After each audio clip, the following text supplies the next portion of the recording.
There are silences that last a moment, and then there are silences that last a lifetime. The silence between my daughter and me lasted 40 years. 40 years of birthdays I wasn't invited to. 40 years of grandchildren I never held. 40 years of wondering if the worst mistake of my life had cost me everything that mattered. My name is Margaret Rose Thornton, but everyone calls me Maggie. I'm 84 years old now, and this is the story of how one letter, 7 pages written in shaking handwriting on a Tuesday afternoon, brought my daughter back to me after 4 decades of silence. This isn't a comfortable story. It's not about success or money or triumph. It's about the mistakes we make when we're young and scared. It's about shame that follows you for decades. It's about wondering if some things are too broken to fix. And it's about the moment when you decide that even if forgiveness is impossible, you still have to try. If you've ever lost someone you love, not to death, but to distance, to anger, to words you can't take back, this story is for you. If you've ever wondered if it's too late to make things right, stay with me. Because what you're about to hear isn't just my story, it might be yours too. I was 16 years old in the spring of 1962, living in a small town in Oklahoma, where everyone knew everyone else's business. My name was Margaret Rose Sullivan then. I hadn't become a Thornton yet. I was a junior in high school, a good girl from a good Baptist family. My father was a deacon. My mother taught Sunday school. We had a reputation to uphold. His name was James. He was 18, a senior with dark hair and a crooked smile that made my stomach flutter. We'd been dating for 8 months, always in public, always chaperoned, always appropriate. That's how things were done in 1962 in small-town Oklahoma. But one night in March, after a school dance, we drove out to Miller's Lake. I don't need to tell you what happened there. You can fill in the blanks. What I will tell you is that when I realized I'd missed my period 2 months in a row, I was so terrified I couldn't breathe. I told James first. We sat in his father's truck behind the Dairy Queen, and I watched his face go from confusion to panic to something that looked like trapped animal fear. "Are you sure?" he asked. "I'm sure," I said. "What are we going to do?" I said the words I had been rehearsing. "We could get married. People do. We love each other, right?" The silence that followed told me everything. He didn't want to marry me. He wanted to go to college, play baseball, live his life. A pregnant girlfriend at 18 wasn't part of his plan. "Maggie," he said finally, "I don't know if I'm ready for this." I waited another week before telling my mother. We were folding laundry in the kitchen on a Saturday morning when I finally got the words out. "Mama, I need to tell you something. I'm pregnant." She dropped the towel she was holding, just let it fall to the floor. She stared at me like I'd told her I'd committed murder. "How far along?" Her voice was ice. 3 months, maybe? "Does James know?" I nodded. "What did he say?" "He said he doesn't know if he's ready." My mother's face did something I'd never seen before. It crumpled and hardened at the same time. Then she went to find my father. What followed was the worst 2 hours of my life. My father didn't yell. That would have been easier. He spoke in this quiet, disappointed voice that cut deeper than any shout. "You shamed this family. You shamed yourself. You shamed God," he said. My mother cried silently in the corner. "We need to fix this," my father said, "before anyone finds out." Within 48 hours, my parents had arranged everything. I would go stay with my Aunt Helen in Missouri. I would have the baby there, away from prying eyes and gossiping neighbors.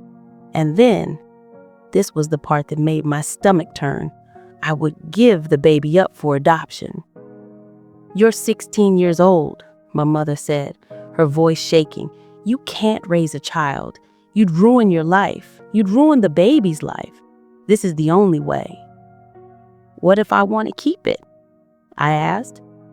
My father's voice was final. "That's not an option." I called James and told him the plan. I think part of me hoped he'd fight for me, say we'd figure it out together, elope, and build a life somewhere nobody knew us. Instead, he said, "That's probably for the best, Maggie. I'm sorry." And that was it. We never spoke again. Years later, I heard he married someone else, had 3 kids, became a high school principal, had a good life. The life we might have had. My Aunt Helen lived in a small house on the outskirts of Springfield, Missouri. She was my mother's older sister, a widow with no children of her own. She took me in without judgment, which was more kindness than I'd received from anyone else. "Your mama means well," Aunt Helen told me during my first week there, "but she's scared of what people will think. In her generation, this kind of thing can destroy a family's standing in the community." "What about me?" I asked. "What about what I want?" Aunt Helen sighed. "Sometimes, honey, being 16 means you don't get to choose. Not yet." I spent 6 months in that house, watching my body change, feeling this life growing inside me, and trying not to think about what came next. Aunt Helen taught me to knit. We'd sit on the porch in the evenings, her needles clicking rhythmically, while I struggled with dropped stitches and tangled yarn. "What are you going to name the baby?" she asked once. "I'm not supposed to name it. The adoptive parents will name it." "But what would you name it if you could?" I'd already thought about this, late at night when I couldn't sleep. If it's a girl, I'd call her Caroline. If it's a boy, Samuel.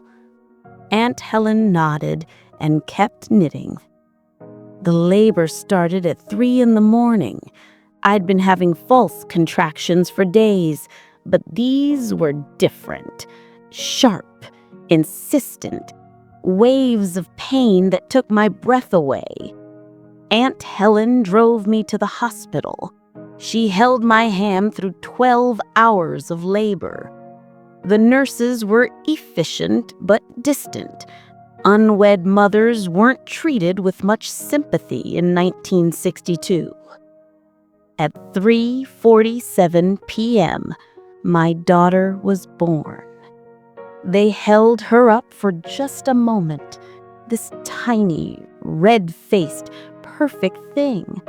I saw her dark hair, her miniature fingers clenching and unclenching. I heard her cry. "It's a girl," the doctor said. "Can I hold her?" I asked. The nurse's voice was firm. "It's better if you don't." "Please," I begged. "Just once, just for a minute." They exchanged looks.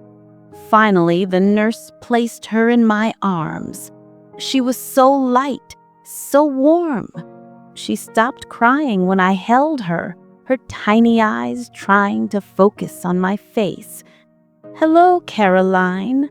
I'm your mama." I had 60 seconds. That's all they gave me. 60 seconds to memorize her face, her smell, the weight of her in my arms. 60 seconds to say goodbye to my daughter. Then the nurse took her away. I heard Caroline crying as they carried her down the hall, and something inside me broke that never fully healed. I stayed in the hospital for 3 days. During that time, I signed papers I barely read, relinquishment documents, adoption consent forms, legal language that meant I was giving up all rights to my daughter forever. The social worker explained that the adoption would be closed. I would never know who adopted Caroline. She would never know my name. It was better this way, they said. A clean break. Let everyone move on with their lives. Can I leave her a letter? I asked. Something she could read when she's older? The social worker shook her head. That's not how closed adoptions work. I'm sorry. I went back to Oklahoma 2 weeks later. We told people I'd been helping Aunt Helen recover from surgery. Most people believed it, or at least pretended to. My parents never spoke about it. It was like those 6 months had never happened. I went back to school mid-year, finished my senior year, graduated. Everyone moved on. Everyone except me. I met Richard Thornton when I was 18, working as a secretary at the local insurance office. He was 25, kind, stable, and completely unaware of my past. We dated for a year. He proposed on my 19th birthday. I knew I should tell him about Caroline before we got married, but I was terrified. What if he judged me? What if he called off the wedding? So I told myself I'd tell him after we were married, when things were settled. The weeks turned into months, the months turned into years, and I never told him. We had 3 children together, Michael in 1966, Jennifer in 1968, and David in 1971. I loved them fiercely, completely. But there was always this shadow in my heart, this space that belonged to the daughter I'd given away.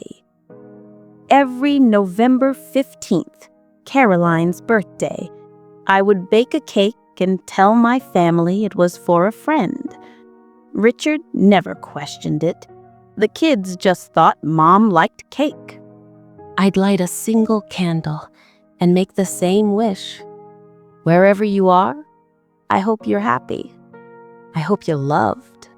I hope you're okay. Of my 3 children, Jennifer was the one who most reminded me of myself at that age. Stubborn, idealistic, desperate to be seen as her own person. We clashed constantly during her teenage years. She wanted to go to art school. Richard and I thought she should study something practical.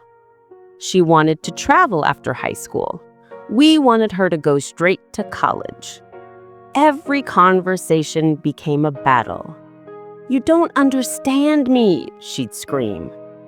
"I understand more than you think," I'd say, but I couldn't explain why.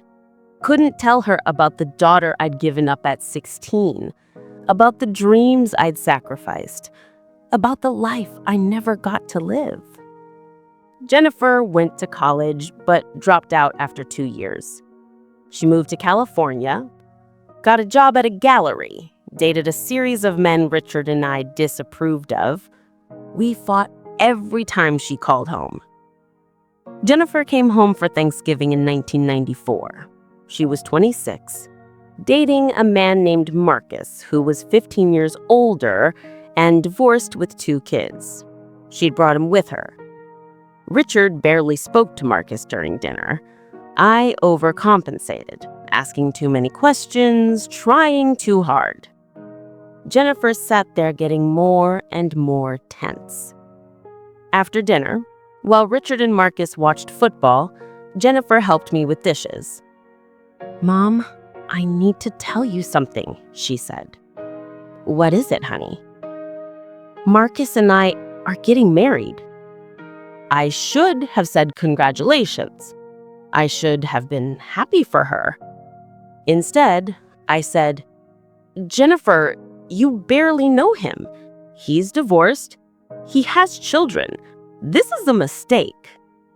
Her face went hard. A mistake? Like I'm a mistake? I didn't say that. You might as well have. Nothing I do is ever good enough for you, is it? That's not fair. Your father and I just want what's best for you. No, Jennifer said, her voice shaking. You want me to live the life you think I should live. You want me to be who you want me to be. Well, I'm not you, Mom. I'm never going to be you. Thank God for that. The words were out before I could stop them. The kitchen went silent. What did you just say? Jennifer whispered. I tried to backtrack. Jennifer, I didn't mean. Yes, you did. Tears were running down her face. You've never wanted me to be myself. You've always wanted me to be someone else, someone better, someone who doesn't disappoint you. That's not true, isn't it? Tell me, Mom, have I ever been enough for you? Have I ever made you proud? Or am I always going to be your biggest regret? And here's where I made the worst mistake of my life. Here's where 40 years of silence began. I was tired. I was hurt. I was thinking about Caroline, about the daughter I'd given away at 16, about the dreams I'd sacrificed, about the life I never got to live. And I said, maybe if you made better choices, I wouldn't worry so much. Jennifer stared at me. Then she took off her apron, walked to the living room, got Marcus, and left. They drove back to California that night. She didn't call for Christmas, didn't call for New Year's. When I tried to call her, she wouldn't answer. When I left messages, she didn't call back. By February, I still hadn't spoken to Jennifer. Richard said to give her time, she'd come around. My sons tried to mediate, but Jennifer refused. Finally, in March, I got a letter. Not a phone call. A letter. Handwritten on yellow legal paper. Mom, I need space. I need time away from you and Dad. Maybe someday we can have a relationship, but not now. Not until you can accept me for who I am instead of who you wish I'd been. Don't call. Don't write. When I'm ready, I'll reach out. Jennifer.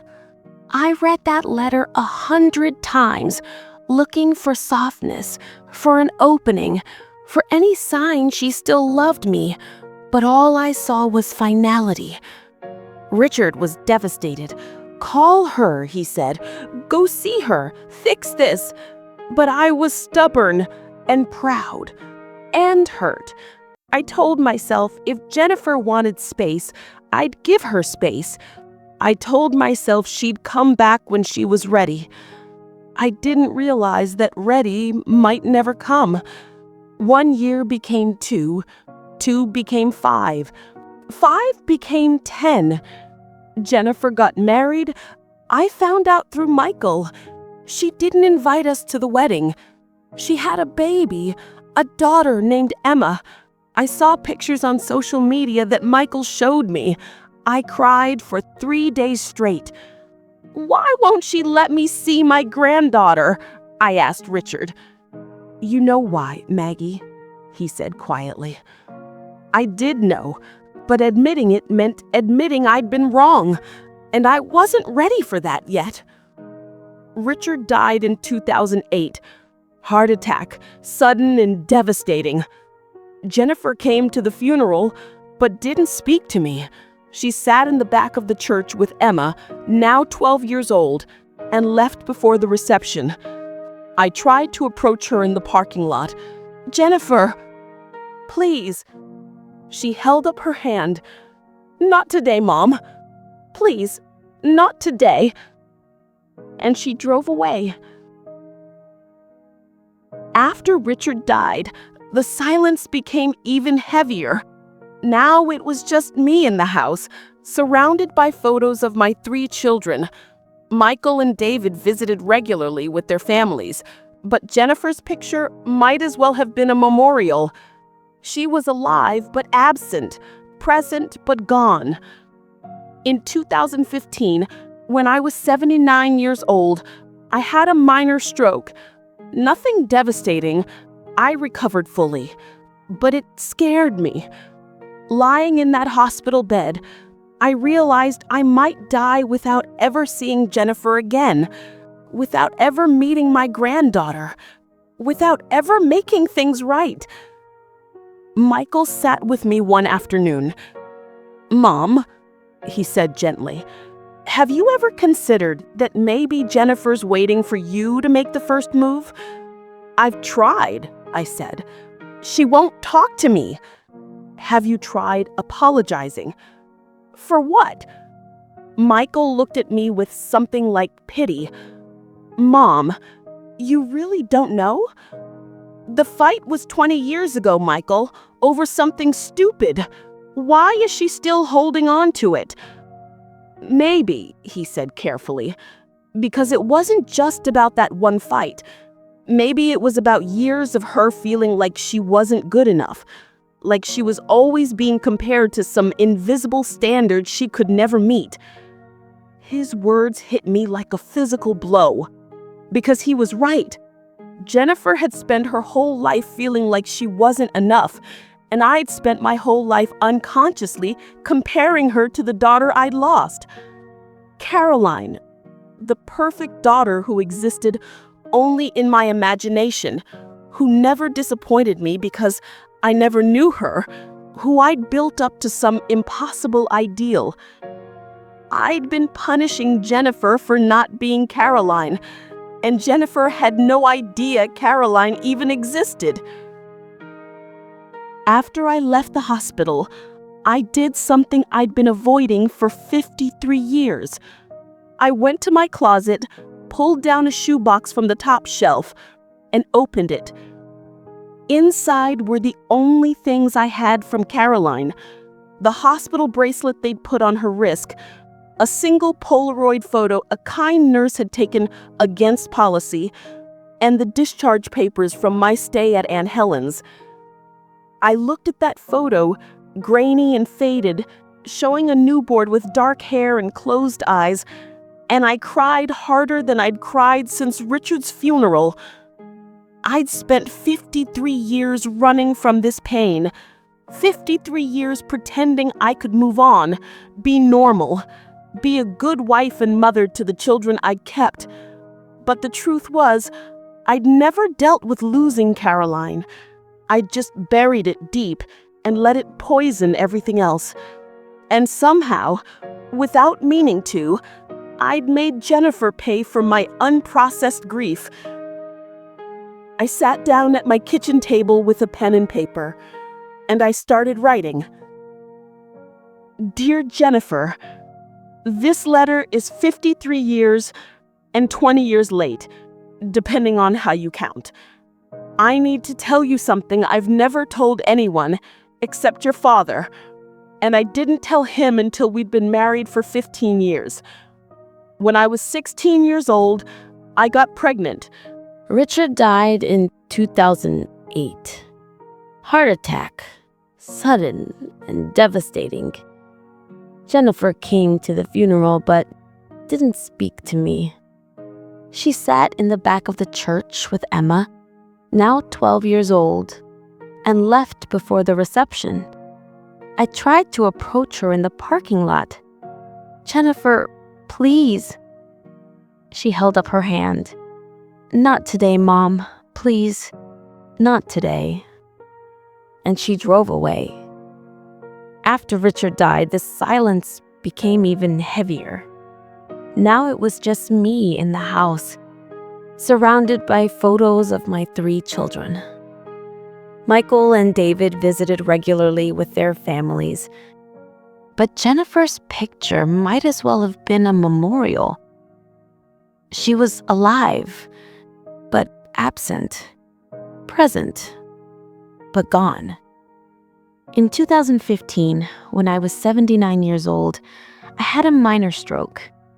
Nothing devastating, I recovered fully, but it scared me. Lying in that hospital bed, I realized I might die without ever seeing Jennifer again, without ever meeting my granddaughter, without ever making things right. Michael sat with me one afternoon. "Mom," he said gently, "have you ever considered that maybe Jennifer's waiting for you to make the first move?" "I've tried," I said. "She won't talk to me." "Have you tried apologizing?" "For what?" Michael looked at me with something like pity. "Mom, you really don't know? The fight was 20 years ago, Michael, over something stupid. Why is she still holding on to it?" "Maybe," he said carefully, "because it wasn't just about that one fight. Maybe it was about years of her feeling like she wasn't good enough, like she was always being compared to some invisible standard she could never meet." His words hit me like a physical blow, because he was right.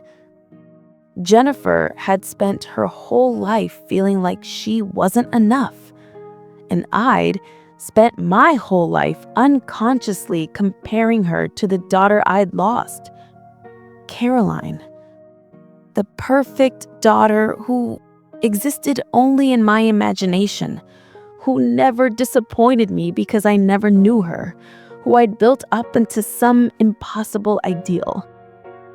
I'd been punishing Jennifer for not being Caroline, and Jennifer had no idea Caroline even existed. After I left the hospital, I did something I'd been avoiding for 53 years. I went to my closet, pulled down a shoebox from the top shelf, and opened it.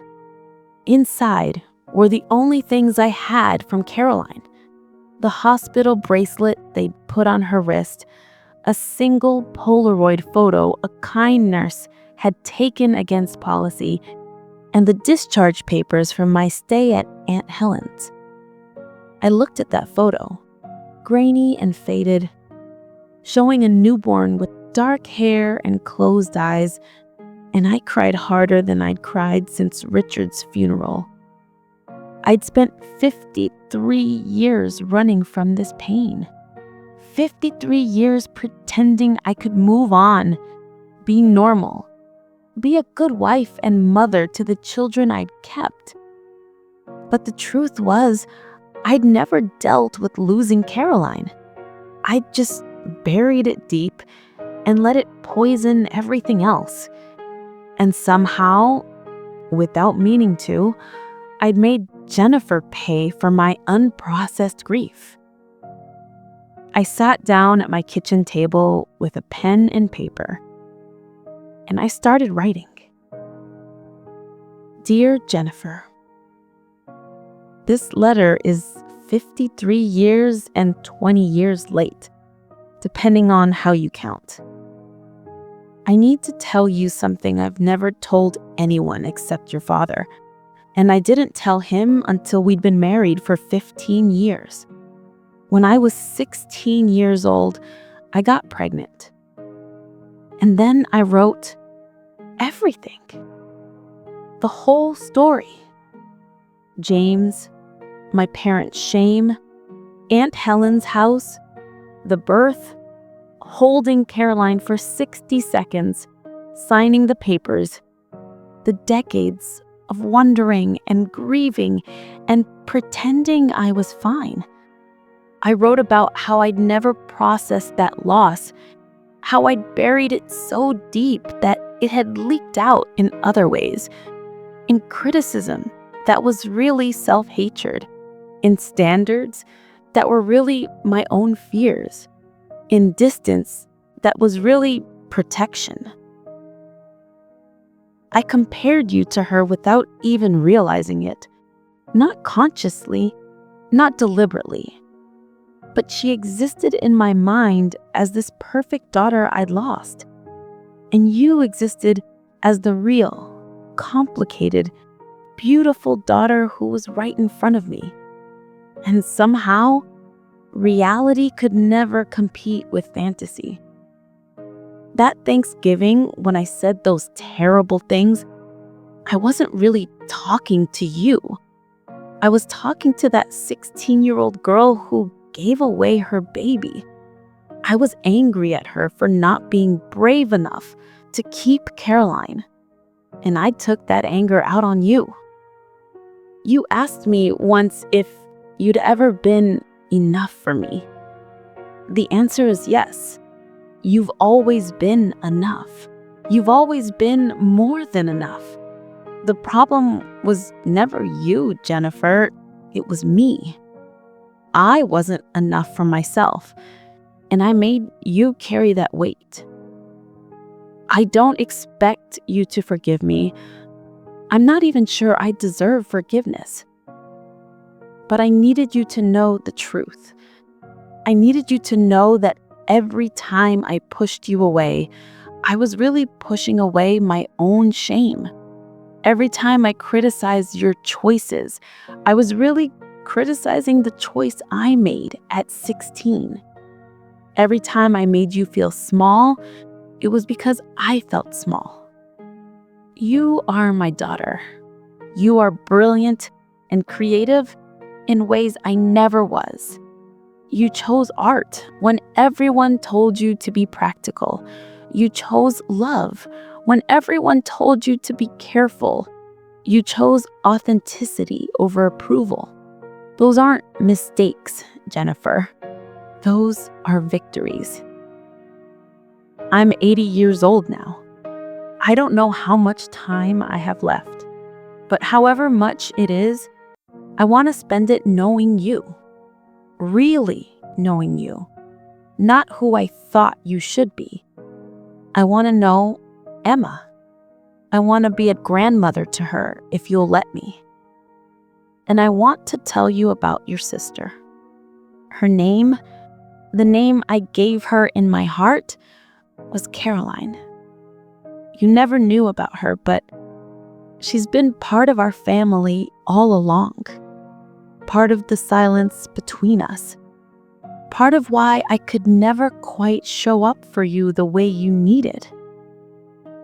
I'm sorry, Jennifer, for all of it.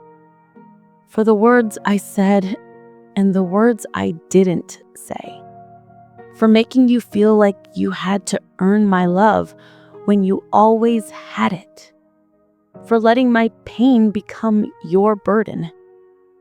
If you never want to see me again, I'll understand. But if there's any part of you that wants to try, just one conversation, just one chance, I'll be here. I'll be waiting. And this time, I promise to really listen. I love you. I've always loved you. I just didn't know how to show it. Mom. I wrote 7 pages. My hand was cramping by the end, and my tears had smudged some of the ink.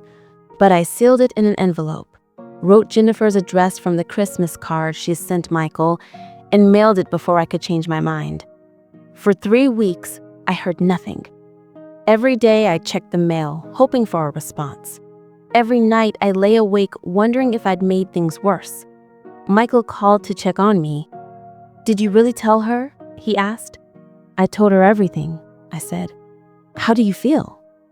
"Terrified," I admitted, and lighter somehow, like I've been carrying a boulder for 50 years and finally put it down. 3 weeks and 2 days after I sent the letter, my phone rang. Unknown California number. I almost didn't answer. Then something told me to pick up. Hello?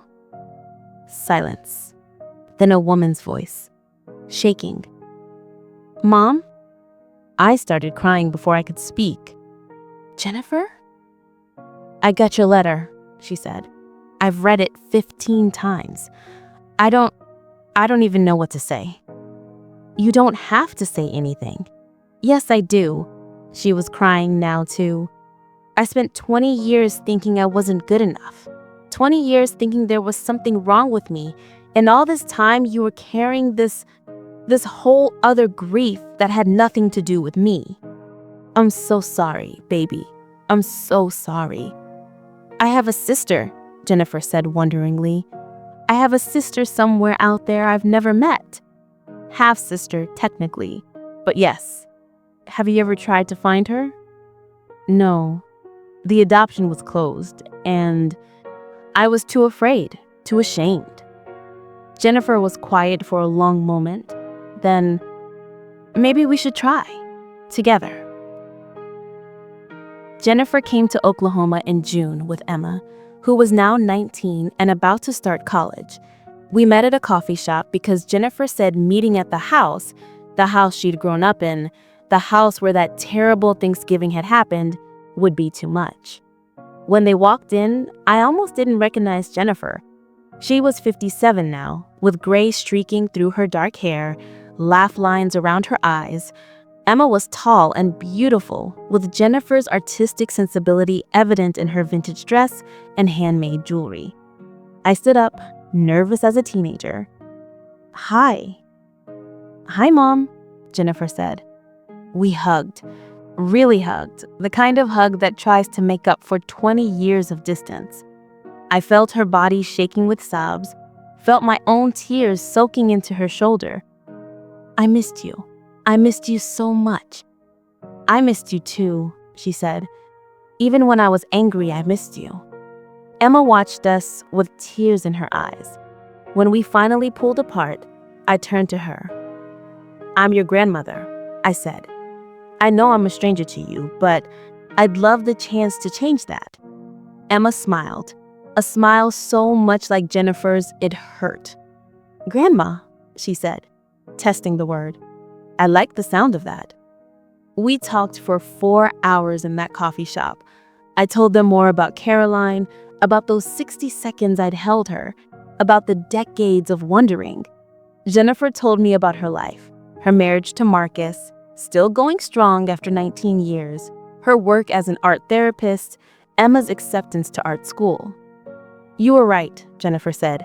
I did make it work with Marcus, against everyone's predictions, including yours. I'm glad I was wrong. I'm glad you proved me wrong about everything. Jennifer became obsessed with finding Caroline. She researched adoption reunion registries, DNA testing, search angels who help adoptees and birth parents reconnect. Are you sure you want to do this? I asked. She might not want to be found. She might be angry that I gave her up. Or, Jennifer said, she might be hoping you'll look for her. We started with DNA testing. I sent my sample to Ancestry.com and 23andMe. Jennifer set up accounts on adoption reunion registries, posting what little information I had. Caroline's birth date, the hospital where she was born, the adoption agency that handled the placement. For months, nothing. Then in February 2016, I got an email from Ancestry.com. You have a new DNA match. Close family. First cousin or half-sibling. My hand shook so badly I could barely click the link. The profile name was simple. C. Morrison. 53 years old, living in Colorado. Morrison. Her adoptive parents had named her Caroline. She'd kept the first name I'd given her, or maybe her adoptive parents had chosen the same name by chance. Jennifer was with me when I opened the match. She squeezed my hand. Do you want to message her? What would I even say? The truth, Jennifer said. Just tell her the truth. I spent 2 hours writing a message. deleting it, rewriting it. Finally, I sent this. Dear Caroline, if that's your name, I believe you may be my daughter. I gave birth to a baby girl on November 15th, 1962 in Springfield, Missouri, and placed her for adoption. If you're that person, I want you to know I've thought about you every single day for 53 years. I don't expect anything from you. I don't expect forgiveness or understanding or even a response. But if you're open to it, I would love the chance to tell you about the day you were born and to know anything you're willing to share about your life. With love, Margaret Rose Thornton, birth name, Sullivan. I hit send and then immediately panicked. What if she hates me? What if she had a terrible life and blames me? At least you'll know, Jennifer said. At least you'll have tried. 3 days later, I got a reply. Dear Margaret, I've been searching for you for 30 years. Dear Margaret, I've been searching for you for 30 years. My name is Caroline Morrison. I was born November 15th, 1962, in Springfield. I was adopted by John and Patricia Morrison, wonderful people who gave me a beautiful childhood. They told me I was adopted when I was 7 years old, and they always said my birth mother had loved me very much but couldn't take care of me. I've wanted to find you since I was in my 20s, but the adoption was closed and every avenue I tried led nowhere.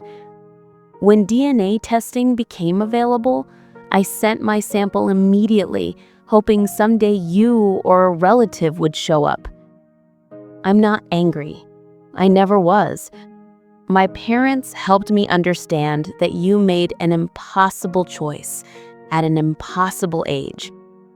What I've wanted all these years is just to know you, to know where I came from, to fill in the blank spaces in my story. Can we talk? I live in Denver, but I can fly to Oklahoma, or we could meet somewhere neutral. Whatever feels right to you. I've waited 53 years. I can wait a little longer, but I hope I don't have to. Your daughter, Caroline. I read that message through tears, then read it again, then called Jennifer, who cried with me. Then I called Caroline. Her voice was warm, a little nervous. Hi, she said. This is so weird, right? So weird, I agreed, and we both laughed. We talked for 2 hours that first call.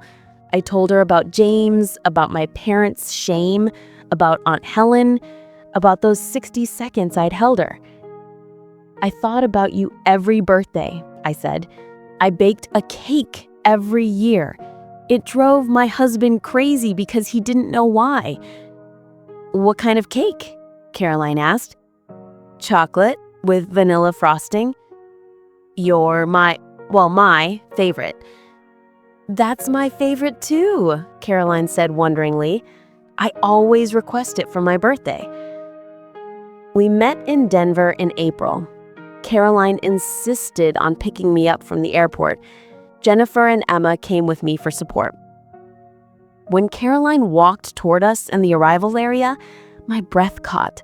She looked like me.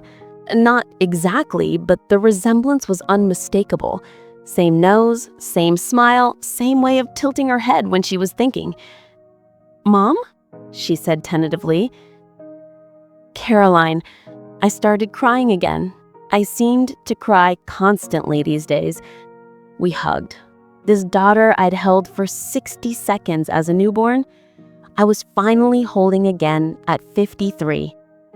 53 years, 7 months, and 12 days later. You're real. You're really real.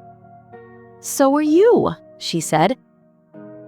Caroline took us to her house, a beautiful craftsman in a neighborhood with tree-lined streets. Her husband, Tom, was kind and welcoming. Her 2 sons, my grandsons, were in college but came home that weekend to meet me. That night, the 3 of us, me, Jennifer, and Caroline, sat in Caroline's living room drinking tea and talking until 3 a.m. My daughters, both of them, together. "I'm sorry I missed your whole life," I told Caroline at one point. "I'm sorry you had to give me up. I can't imagine how hard that was." Are you glad that you were adopted? I needed to know. "Yes," Caroline said without hesitation. "My parents were wonderful. I had a great childhood. I became a teacher, met Tom in college, raised 2 amazing sons. I had a good life, Mom. You gave me a good life by letting me go." The relief I felt hearing those words was overwhelming. Jennifer had been quiet, watching us. Finally, she spoke. "I think I've been jealous of you my whole life," she said to Caroline. Caroline looked confused. "How? You didn't know I existed?" "No, but Mom did. And some part of me always felt like I was competing with a ghost, with this perfect daughter she lost. I could never measure up to someone who didn't exist." "I'm not perfect. Trust me. Ask my husband." Tom laughed from the kitchen. "She leaves wet towels on the bathroom floor and watches terrible reality TV." "See?" Caroline grinned. "Human, flawed, not a ghost." And just like that, the tension broke. We all laughed. 3 generations of women who'd been shaped by one decision made 54 years ago, finally sitting together in the same room. I'm 84 years old now. It's been almost 10 years since I wrote that letter to Jennifer. 9 years since I found Caroline. The 3 of us, Jennifer, Caroline, and me, get together several times a year. We've created our own traditions. Every November 15th, we celebrate Caroline's birthday together. I bake her chocolate cake with vanilla frosting. Last year, Jennifer painted a portrait of the 3 of us. It hangs in my living room now. 3 generations, 3 women whose lives were shaped by a choice I made when I was 16 and terrified. And that is where my story, our story, is today. 9 years since I sent that letter. 9 years since Jennifer called me Mom again. 9 years since I heard the simple, beautiful word, Caroline. I'm 84 now, and I can tell you this truth. It is never too late. You can carry shame for 50 years. You can let pride and fear build a wall 40 feet high. But if there is a single ounce of love left, that wall can come down with a single, honest word. Don't wait until you're lying in a hospital bed to write your letter. If my story has touched you, please show your support. Hit the like button on this video right now. Leave a comment below and tell me what part of my journey, the mistake, the silence, or the search, did you connect with the most? We love hearing your thoughts. And if you want to hear more stories like mine, stories of finding light after a lifetime of darkness, of second chances and family miracles, please subscribe to our channel. You can visit our channel page for a whole library of incredibly engaging true stories. Thank you for listening to my confession, my regret, and my greatest joy. We'll be here waiting for you in the next story.